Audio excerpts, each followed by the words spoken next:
Saya mengamati perkataan seorang mengenai pasren Pak RT ya. Nah, di situ dia bilang kalau BAP dulu tentang kesaksian pasren itu sudah teruji di pengadilan.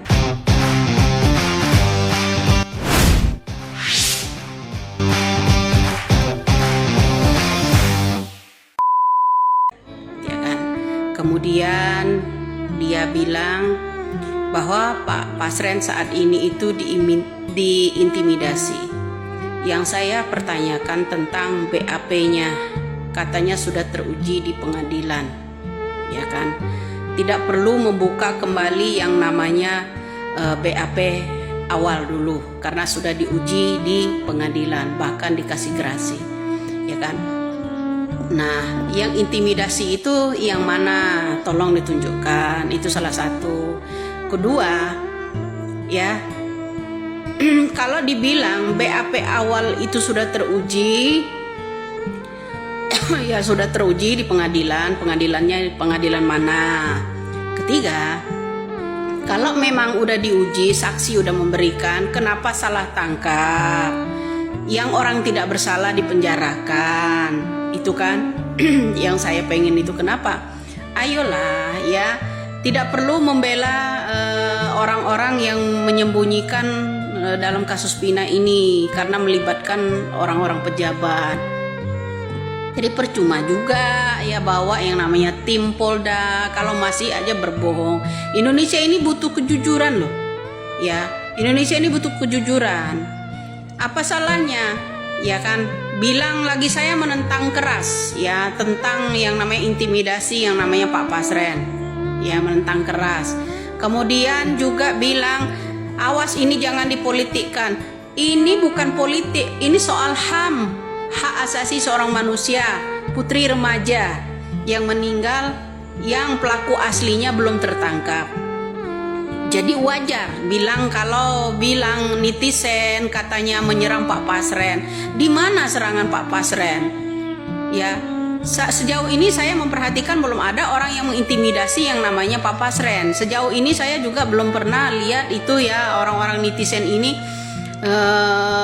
mencaci maki yang namanya atau seperti yang Ibu sebutkan dihina, dihujat, diintimidasi dan segala macam itu.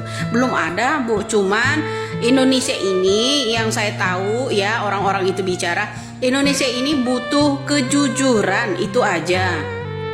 Indonesia butuh kejujuran, bukan butuh kebohongan. Kalau memang BAP itu ya udah dipastikan, kenapa mesti yang orang-orang yang salah tangkap yang dipenjarakan? Ya, setahu saya yang dipenjarakan itu kasus sajam. Di dalam disuruh mengakui kasusnya Pina. Jadi ini ya kunci satu-satunya itu Rudiana dan kawan-kawan juga harus terbuka lebar. Indonesia ini bisa kok memaafkan orang-orang yang kalau berkata jujur, bisa, ya kan itu. Kedua ya tadi, kalau memang ada intimidasi kan Ibu bersamanya selalu membelanya kan dengan Pak RT Pasren. Kalau dibilang memberikan keterangan palsu seperti dia menyudutkan namanya Pak Deddy Mulyadi katanya kan. Duh, kayaknya enggak deh, Bu. Ya. Pak Deddy Mulyadi itu mencari fakta. Jadi di antara orang-orang ya rangkuman pertanyaan Pak Deddy interogasi dari orang-orang saksi-saksi awal, kita bisa merangkumkan. Netizen ini udah pinter. Jadi bahwa kasus ini adalah kasus rekayasa atau murni kecelakaan itu beda, nggak seramai ini, Bu. Ya, jadi begitu. Ya, kita bukan apa ya namanya katanya. Ya, netizen itu banyaklah yang paham ya tentang apa namanya rekayasa, mana yang murni, ya kan. Jadi kalau keberatan Ibu tidak perlu membuka BAP ulang, itu masalahnya apa? Ini bukan untuk diperpolitikan, ini bukan soal politik. Ini soal nyawa seseorang yang diperbudak karena uang, ya kan? Jadi begitu. kalau ibu mengatakan keterangan Deddy Mulyadi wawancara saya ini membuat gaduh, membuat ini Indonesia ini, sepertinya enggak deh Bu. Ya, kalau menurut saya. Karena dari rangkuman perjalanan Pak Deddy dari A sampai ke Z itu kita bisa merangkumkan fakta dan kenyataannya, kebohongannya seperti apa. Di situ udah mulai ada titik terang gitu. Kalau ibu keberatan tentang BAP awal itu diminta, keberatan alasannya apa gitu. Alasannya karena udah diuji di pengadilan. Kalau pengadilannya nggak jujur bagaimana? Kita ini butuh kejujuran, ya kan? Alasannya udah teruji di pengadilan, ya kan? Kalau dia udah diuji 2016 lalu di pengadilan, ya kenapa mesti keberatan kalau kliennya itu diminta lagi keterangan ulang, BAP-nya diminta keterangan ulang untuk mengungkap kejujuran, kebenarannya, ya kan? Saya agak-agak curiga juga jadinya kalau yang kayak begitu ya, memberikan keberatan tentang minta berkas BAP ulang itu, ya kan? Artinya omongan saya ini ya dicerna orang, ya kan? Sampai mereka mengeluarkan statement seperti itu. Untuk apa katanya meminta yang namanya state ulang? Artinya siaran langsung saya itu ada yang merekam, ada yang menyampaikan kan sama orang itu kan?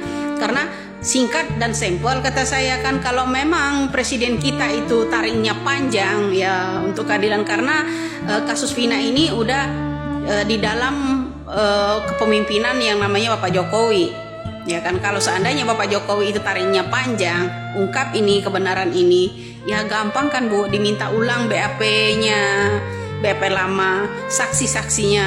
Apa susahnya? Karena itu banyak keterangan palsu, betul, ya kan. Ada arahan penyidik, masa mengarahkan seseorang agar ujung-ujungnya mereka terjadi terpidana gitu, ya kan? Nggak lucu lah.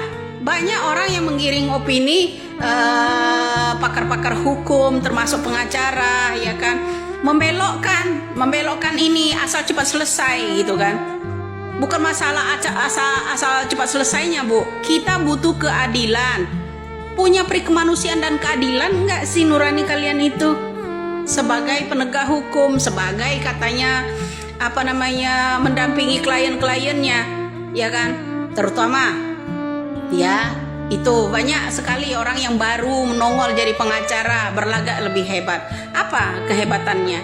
Ya kan, bikin gaduh, bikin sayembara segala, ya kan.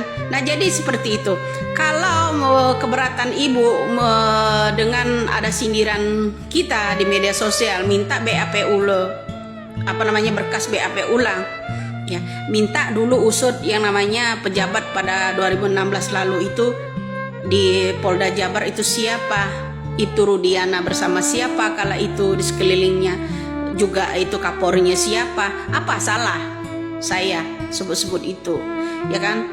Ya nggak salah kan, ini demi perikemanusiaan, ya demi ideologi kita, ya perikemanusiaan terutama sila kedua. Jadi